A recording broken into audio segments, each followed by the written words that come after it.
Hello and welcome to review 9A. Yes, you've not mistaken it. It is a bottle of beer that's on the desk of a whiskey reviewer, but the reason for that will become apparent very shortly. So I'm the Whiskey Anorak, and this is a sort of channel where I do reviews of whiskey, and I will be doing other spirits as time goes on.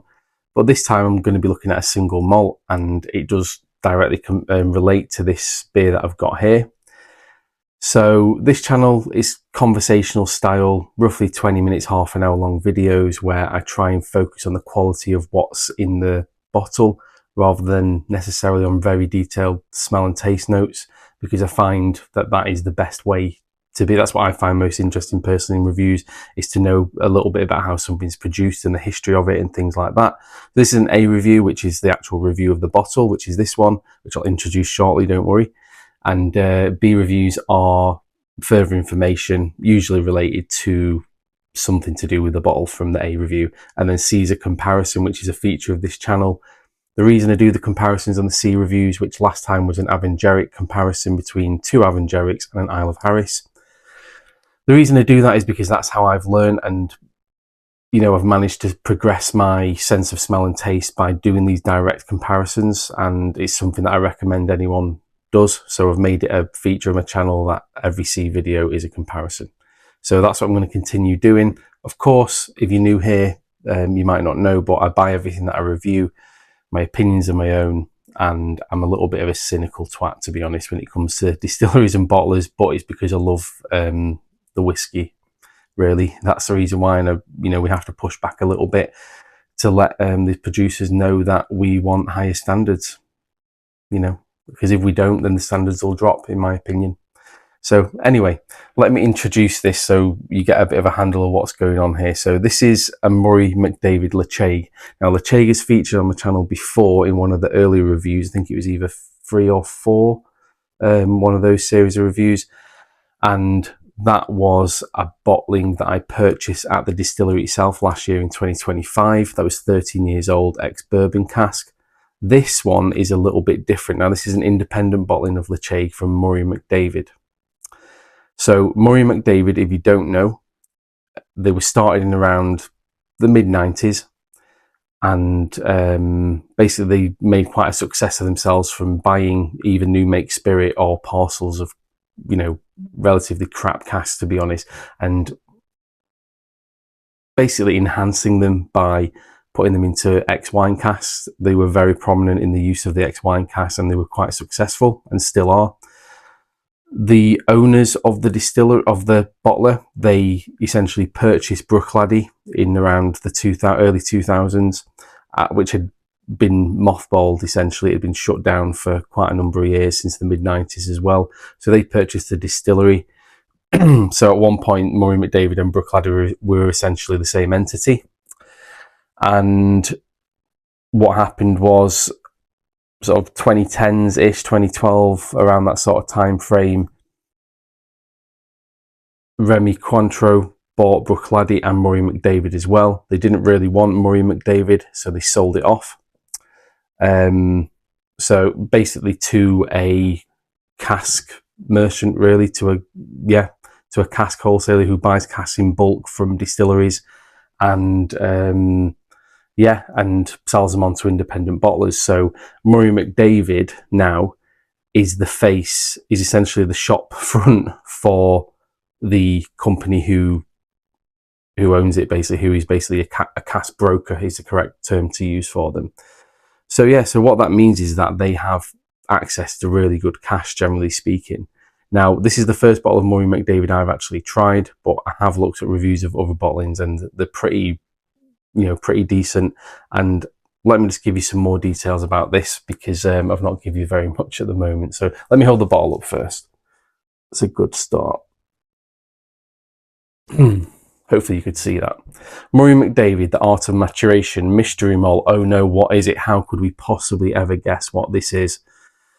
I don't know why they do this sometimes, but I'll get into that in a little bit once I've read out the description. Single malt Scotch whiskey, age 8 years old. Safe haven. grapefruit sour cask finish. Now, when I first read that on the website before I bought it, I thought it was like some sort of grapefruit sour. I can remember seeing these shots in bars like in the early 2000s where it'd be like sours with a Z. And at first I thought, no, surely they've not done that. They've not. It's not that experimental. It's a grapefruit sour beer, which may or may not have actual grapefruit in, but I'll get onto that as time goes on. It's a UK exclusive release, this one is. Region Highland. I'd say it's more Ireland personally, but okay. Number of bottles 308, distilled 2014, bottled 2023 at 54.4%. Non-chill filtered, natural colour, product of Scotland. Good information. So there's some more information on here. This is a bit wordy, but I'm just going to read it out and then we'll get into what it all means afterwards, and then I'll start talking about the beer as well. So it gives you the cask number. From a distillery first built in 1798. That's another strong clue to all you fellow whiskey geeks, if you didn't know already what the distillery is. Off the west coast of Scotland. This is a youthful single malt bursting with peat. More clues. Our mystery offering is a spirit known by the original distillery name, meaning safe haven. So what distillery do we know that is now called something else, where the original name was Safe Haven? This outstanding malt will put a smile on the face of every peat lover, and its origin may also surprise you, ... or not. Because we know it's Ledaig. Everyone knows that Safe Haven is Ledaig. If you didn't know, now you do know. If you ever see that on a bottle, it means it's Ledaig. Because that's what Ledaig, the translation is of Ledaig into English, from the Gaelic into English, is Safe Haven.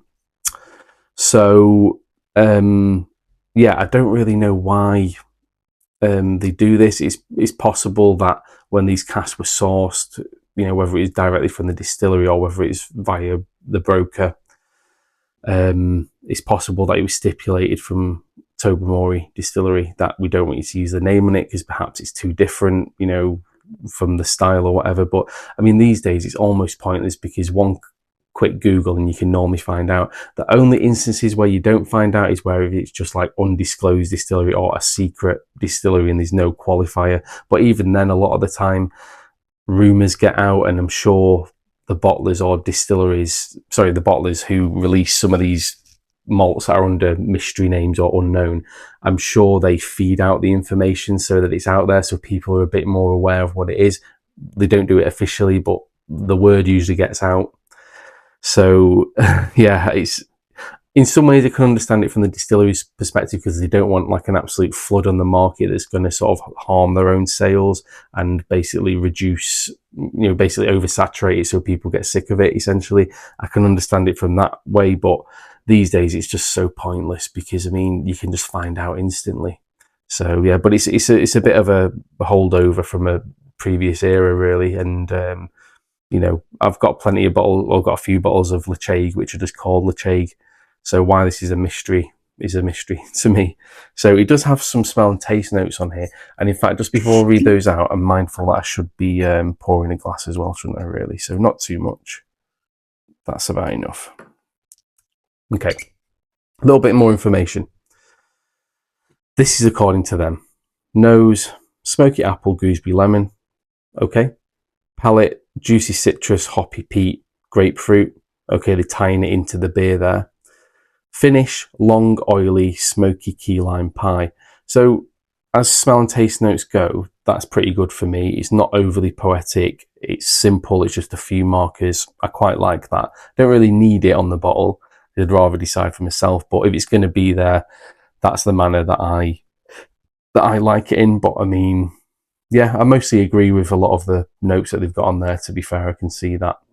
So then it's got a little bit of a description of how it relates to this beer, but it's not a full description. If you want the full description, you have to go online and read about it, which, being an anorak, I have.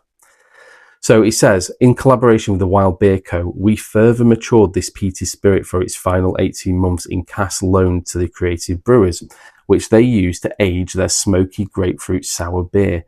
A dazzling dram that is truly unique and fun, from Dean Jode, head of Whisky Creations at Murray McDavid.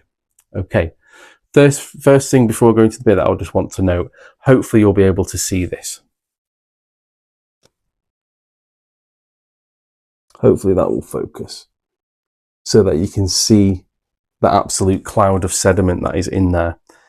So it says that it's not chill filtered. In my opinion, it's better than that. I would say that it's just been lightly barrier filtered, possibly with just a stainless steel mesh, but I don't know.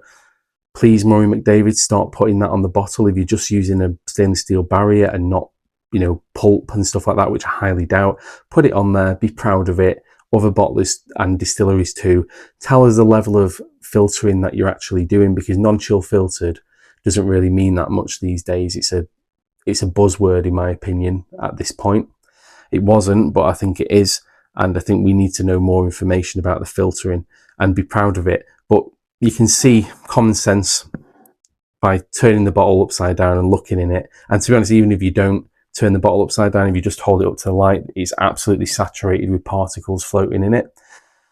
Like slightly bigger ones and virtually microscopic ones as well, which tells me that it's not been filtered very much, and there's all those oils, proteins, fatty acids, and all that good flavour and flavour compounds, and compounds which basically add up to a mouthfeel which is a lot more substantial than if it was overly filtered. And I think it's highly important that whiskies are filtered only to this level, and some whiskies that I have are too filtered, in my opinion, even if on the lighter side. I think that filtering should be a lot less across the board.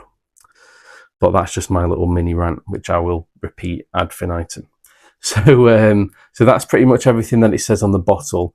But there's a bit more to this story. So to sort of back up a little bit, what has happened, as far as I can piece together, because I'm not giving the full information, but I'm giving quite a lot of it, is Murray McDavid had some casks of Ledaig, probably in ex-bourbon barrels, almost definitely.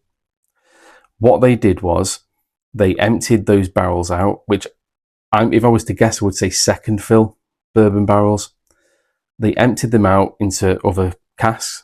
They sent the casks to the Wild Beer Co., who then filled it with their beer, which in this case was this grapefruit sour style. By the way, this particular beer company is famous for making sour type beers, and they're very sediment rich and obviously not overly processed either, so it's quite a good match. And particularly with the citrusy grapefruit notes you tend to get from Ledaig anyway, it's a good correlation between the two, and I can see why they did this particular partnership.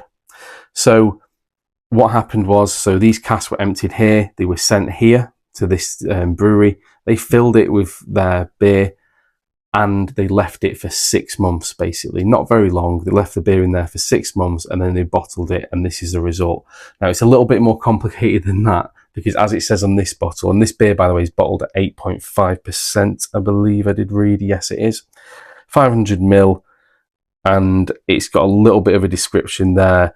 Barrels, Murray McDavid whiskey barrels, and it's a blend of 10 whiskey barrels and 3 wine barrels. Now, I know from going on the Wild Beer Co.'s website that there's a bit more to it than that, which is Murray McDavid didn't just send them Ledaig barrels, they also sent them Glenalgin barrels. In what quantities, I don't know, but as it says on here, there were 10 total.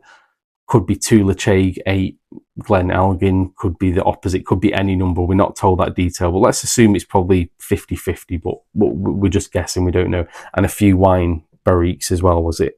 Yeah, 3 wine barrels is the only detail it says on there. So they did that. They bottled it, they released it in 2022, around early to mid 2022, I believe. The casks that had this beer in then went back to Murray McDavid, who then filled them with the Ledaig. Now, was it the same Ledaig? I'm guessing probably it was. They just emptied them out of some other bourbon barrels that they'd rested in for 6 months, I'm guessing, and put it back in, because this is an 8-year-old whiskey. So they put it back in for 18 months. So that's, you know, as a finish, for me personally, that's the minimum amount of time that you should do it. I've not seen a release from them regarding the Glenalgin, so it's either something that's going to be coming up, or maybe they've decided not to bottle it. Who knows? I'm not sure about that one, because to be honest, yeah, we've not had that information yet, so I can't say, but maybe that's coming up in the future. So, but out of Glenalgin and Ledaig, if they're both sort of put together, you would have thought that you're probably going to be able to taste more of the Ledaig. And just a bit of a spoiler, because this is going to be featured in the comparison episode in 9C as my choice. You can taste smoky Ledaig-ness in here. Definitely you can. So for now, I'm just going to move this to the side and stop talking about that and focus on the whiskey for the rest of this review, because like I say, this is going to be featuring in the comparison, and I'll talk a bit more about, you know, about how beer interacts with the cask versus whiskey and stuff like that. I'll have a quick chat about that. In part B, I'm going to be talking about finishes and the different types of finishes. So I'll be talking about the origins of whiskey finishing, the different types, in my opinion, which exist. And by types, it's sort of almost like reasons. I'll go into that in a lot more detail in 9B, but essentially this one is a mutually beneficial collaboration between two names, really, where each one is using the other's name to advertise the whiskey, really, as a bit of a marketing thing, but also because they both get something out of it. It's a mutually beneficial arrangement. I think the casks that were sent to the brewery were pretty good quality, maybe not the best, but I think they were really decent quality casks that obviously filled with the beer, emptied, and then sent back and then matured for another 18 months. I think they were decent casks, so I don't think it's a situation of trying to bring up this particular whiskey. I think that Murray McDavid had an incentive to provide decent casks to this company, to the Wild Beer Co. So I wouldn't say this was a case of a sort of tired cask situation personally. So anyway, I've been talking for quite a bit and I've not even nosed it yet. So let's just give it a bit of a nose in. So I'll nose it, I'll give you sensations, taste, aftertaste, and then I'll add water and do the same. So let's start off with a nose on this one then. So Ledaig, 8 years old. It is intensely phenolic. Not like Islay though. If you watch my previous Ledaig review, that was the one there was distilled, I think, in 2012. This is 2014. In my opinion, this seems more Highland, but I could be wrong there. I'm not getting there's a hint of medicinal to it, but not that strong. I'm getting more of a smoky sort of diesel smell, to be honest. The peat is intense and it's very much dominant, as you would expect from a young Ledaig. You know, this is only 8 years old. I have got a 6-year-old Ledaig, which is possibly even more intense from Signature 100, but this is, as it is, it's overpowered with the peat initially. There is some citrus in the background. Let's say like a lemon oil. This sort of like a coal tar smell to it as well.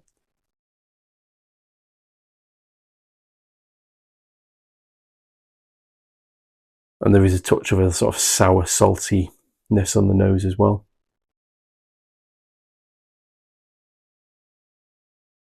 Initial impressions, not that complex on the nose, but complexity tends to come over time. You know, I'm not getting like a lot of different markers on the nose, to be honest, but I know that when I add water, it will open it up a lot, which is often the case with smoky whiskies. It gives you access to some more subtlety. So let's have some sensations for this then.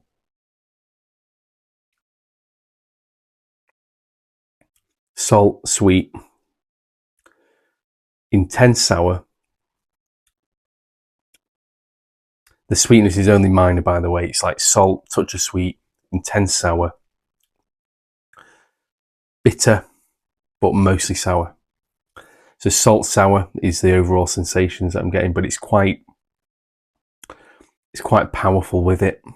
This is not like the previous Avengeric where it had that sort of salt, very salty touch of sour at the start before I added water.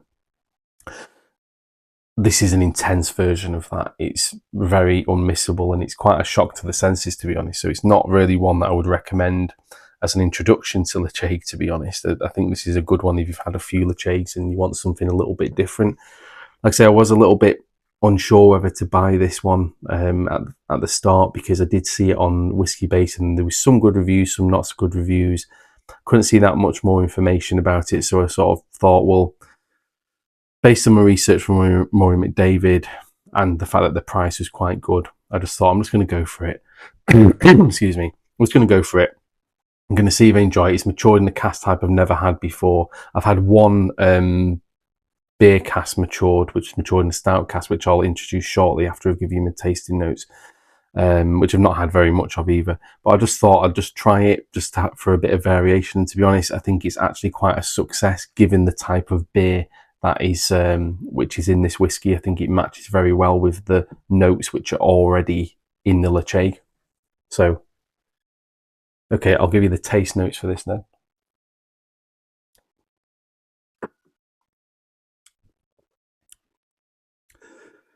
Coal tar, earthy smoke, like a diesel note, intense citrus, that lemon oil's there. It's a one-to-one match with the nose really at this point. Salt, like a salty coastal note. Definitely getting some oak as well towards the back end. And there's a sour grapefruit note, as you might expect, coming through, which is something that I get in Ledaig anyway, in the other bottlings that I've got, but it's a bit more prominent here. I'm going to add water to this because I think it's important to let this one open up.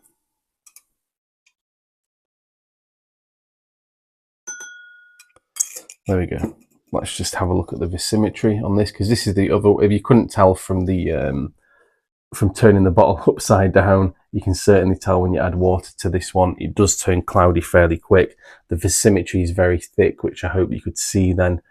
Yeah, so whilst that's opening up, Murray McDavid, like I was saying before, one of the guys involved was Mark Rainier, and he was one of the guys who sold this company to Remy Cointreau basically after, you know, making it a success really. And he moved on to, I think it was it's Waterford in Ireland, which has, I think that went into receivership earlier this year or last year, so that's not done very well. He also started a rum distillery called Renegade in Grenada, which also has had difficulties as well. You know, and there's a lot of, I'll discuss this a bit more in the next episode, but there's a lot of distilleries and breweries who are going out of business at the moment. Brewdog, another famous one that obviously made some poor decisions and expanded too quickly and just couldn't keep up with that level of expansion, given the fact that we're on a downturn in the drinks industry at the moment. And yeah, there's a lot of that about. So, but fortunately, like I say, Murray McDavid, this is one of the best bottlings that I've had in terms of the presentation of what's in the bottle.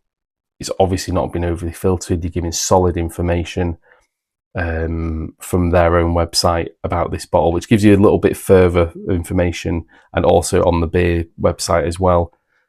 For the Wild Beer Co, they give you some other good information as well. So it's pretty, you know, it's a pretty rare thing. So that was the other thing that interests me. So I bought this bottle, and then I thought, well, I wonder if I could try and find the beer, and had a look, and just by chance they had a few of these left. It's sold out now. I bought 3 of them. I've had 2, and this is the one that's going to feature in the comparison as my choice. But I think it's quite rare that you actually get to do the comparison, because the other bottle that I've got, which I'll introduce in a bit, is Lockley Over and Stout, which was a collaboration with Overtone Brewery, which is also shut down recently. I think it's been purchased by an investor or something, but it did go into receivership again. So yeah, I couldn't buy any of the Overtown Stout to match that Lockley expression, but in this case I was very lucky to be able to get this beer to compare it. So that's quite a rare thing, because normally, you know, if you're talking about, like, say, finishes and stuff, it's usually sherry, generally speaking, and you're not usually or ever going to get sherry that's matured in ex-whiskey casks, so you can't get that backwards sort of comparison, whereas in this case you can, because they've both been matured in each other's casks really. So that's yeah, an interesting thing. So let's go back to the nose then and see whether it's developed a little bit. Bearing in mind that when you do this yourself, and when I do this in my own time, when I'm not recording reviews, I do this over a much longer time period. So I'll add the water and I'll leave it for 15 or 20 minutes, and then I'll come back to it, have a smell, have a taste, see if it needs a bit more water. I added about 1 teaspoon to this one, to be honest, and I think that's just about the right amount for this particular whiskey. So, on the nose, saltier, less intense on the peat. More citrus is coming out. There's a touch of orange, grapefruit, lemon. It's still got that very coal smoke, coal tar, like the orange. Remember, I don't know if this is showing my age or not, but you used to be able to get this orange soap called coal tar soap, and it had a very distinctive aroma to it. Now, this isn't soapy, but it does have that particular coal tar scent to it.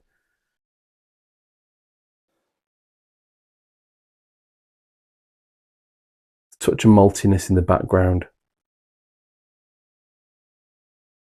But yeah, it's got a sour grapefruit note that's sort of becoming a bit more prominent. So on the sensations, let's see if that's changed a bit.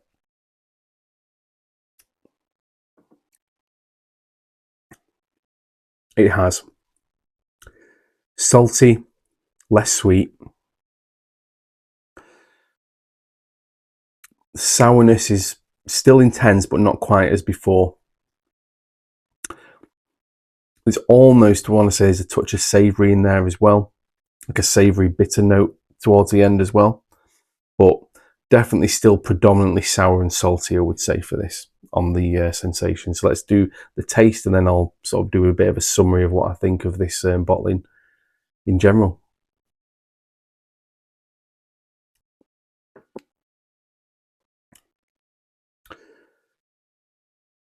Earthy peat, lemon, grapefruit, orange. The peat's running all the way through, so it's like these fruits are jumping out as you're tasting it against the background of the intense peat.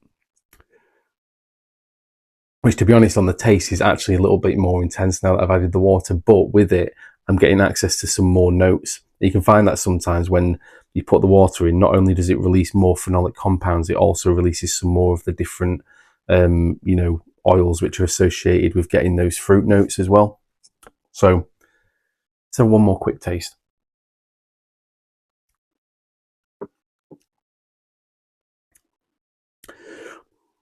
There is a nuttiness there as well. There's like a sort of hazelnut, walnut nuttiness that goes along with the smoke quite well.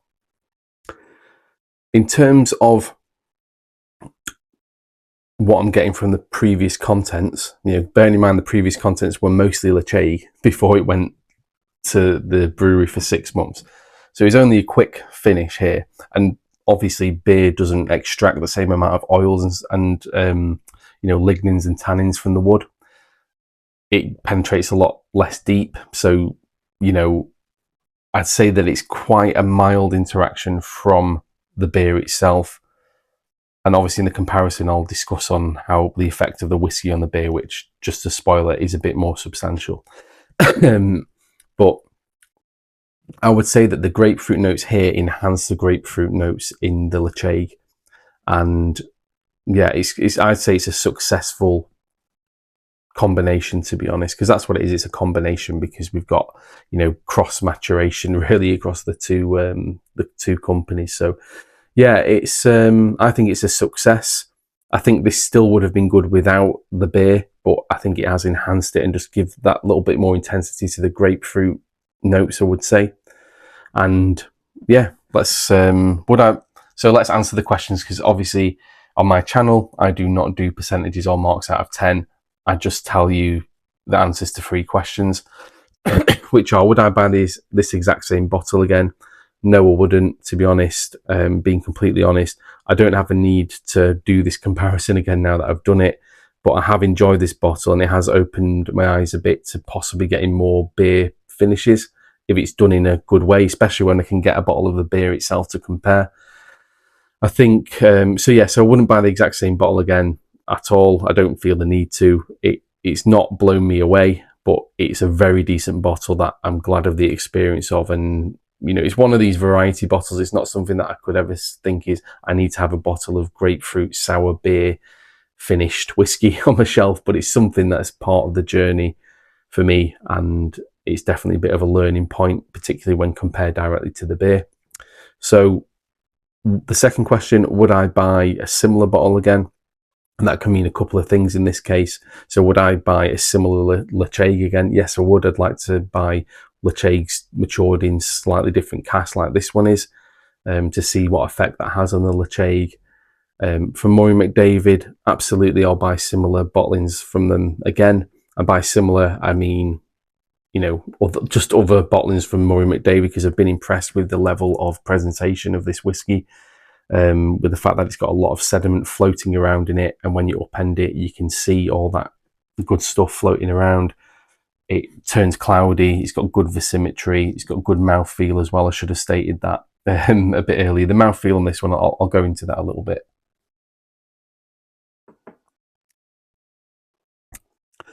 It's lightly oily, it's quite full-bodied, and the aftertaste is very much a coal tar, lemon, grapefruit aftertaste with a touch of oak in there. But it is quite oily and long lasting, to be honest, but it's a light oil, not like a heavy oil, if that makes sense. So yeah, I would buy similar bottles from Murray McDavid and from Ledaig. And the last question is, would I buy at all from Murray McDavid or Ledaig? Well, obviously the other answers mean that I would. So yes, that's the answer to that one. That last question is only reserved for ones that I've sort of answered no to the first two as well. But I just thought I'd answer it, because that's how I do things on this channel. I just like to keep things a bit more practical rather than giving you a percentage score, you know. So like I say, in this case, it's not one that I'm ever going to rush out and buy the same bottle of, but it has opened my eyes to this independent bottler, and I'm pretty impressed. So that's the review pretty much done. Now I'm going to introduce the bottles that are going to feature in 9C. So let me just slide these out of the way a little bit. So my choice, because what I do on the C episodes is I choose a bottle myself, and in this case the most obvious thing is to compare it to the beer that this was matured in, and obviously, you know, the whiskey here, that this was matured in the whiskey barrel. So that's my choice, the Wild Beer Co. Next, so this is going to be the public vote bottles. These ones are 3 choices. I'll briefly talk about them, but they will be on a public vote that will be posted at the same time in this video. So if you go to the post tab on the main channel page, you will see it, and I'd appreciate if you vote, because yeah, I want a little bit of interaction with you guys, and I think it's all good stuff. And yeah, I think any one of these 3 bottles would be interesting as a comparison. So I'll just hold this one up.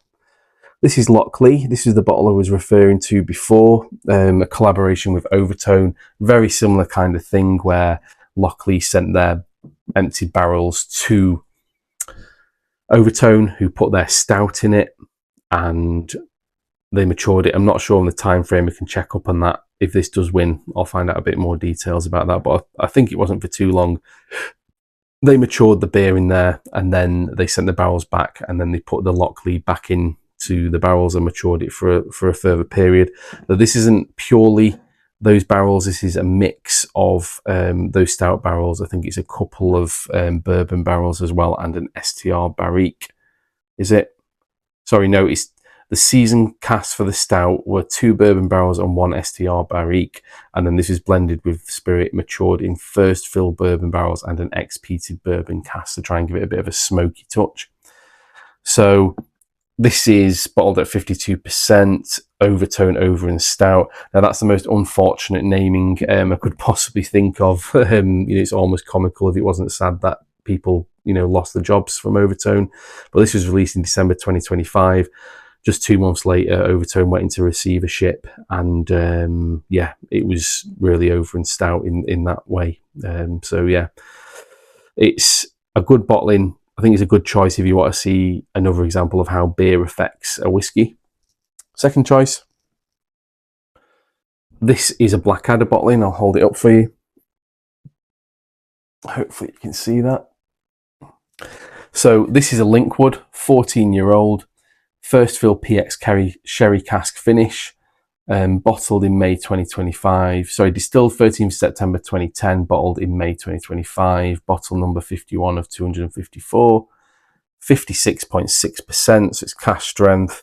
And the reason why I've put this one up for the vote. So this one's a good one if you want to see the example, another example of beer, but a darker style of beer, and its influence on a bit of a lighter whiskey really. This Linkwood, which is obviously a Speyside whiskey known for its sherried, best known for its sort of sherried expressions really. This is an interesting one. So I'm going to be discussing this a lot more in part 9B, but if this is what I would class as a collaboration whiskey, this is like a collaboration finish really, these two. This is like a rescue cask really. So by their own admission from Blackadder, it doesn't say it on the label, but by their own admission, this was in a tied old cask for basically 12 years or more, a bit more. They got this cask, and essentially what they did was they put it into a first fill PX cask, and it brought it to life. I've only had a couple of small drams from this, but what I can say early on is that it doesn't drink like it was in a tied old cask. That the PX finish on this has really elevated it quite a lot. So this is an example of where a cask has been used to elevate the whiskey when it's just been in a tied cask. So for those 12 years it was in the bourbon barrel, it wasn't really doing very much at all really. And essentially what would have happened was they thought, well, we can't release it like this, it's tied, let's try it in another cask and see how it goes. And in this case it's worked out pretty well. So yeah, that's the second choice. And then the third choice is this one from Cadenheads. This is, let me just check that I did pick the right one off the shelf, because I had an issue with that on one of my previous videos. This is Craig Ellachie. So this is a Speysider that is, it uses worm tubs, and it's quite a heavy style of whiskey. Now, just to give you a few more details, it's 15 years old. It was distilled in 2010, released April 2026, number of bottles 282, and bottled at 56.5%. Interesting thing about this one is that it's been in the Oloroso cask, having probably previously been in an ex-bourbon cask. Don't know whether it was a first fill or refill, probably a refill bourbon it was in. It's been in the Oloroso cask for nearly half its life, for about 7 years. So really I would say that's more of a double maturation than a finish, which is, you know, double maturation, rescue cask, and collaboration. That's the three sort of types of finish that I'll be discussing in a bit more detail in review 9B, if you want to stick around for that. So I hope that's been interesting for you. I'll just slide these over a little bit. I really hope it has. And just to summarise with this, I do think it's a good bottling. I think it's still available if you just want to try a different type of cask, which doesn't have a massive impact on the whiskey, but it does change it for the better, because it enhances a couple of notes which are already present in this whiskey, in my opinion. So yeah, that's pretty much it from me. If you join me in 9B, I'll be discussing finishes in whiskey in a bit more detail. So thank you very much for your time, and goodbye for now.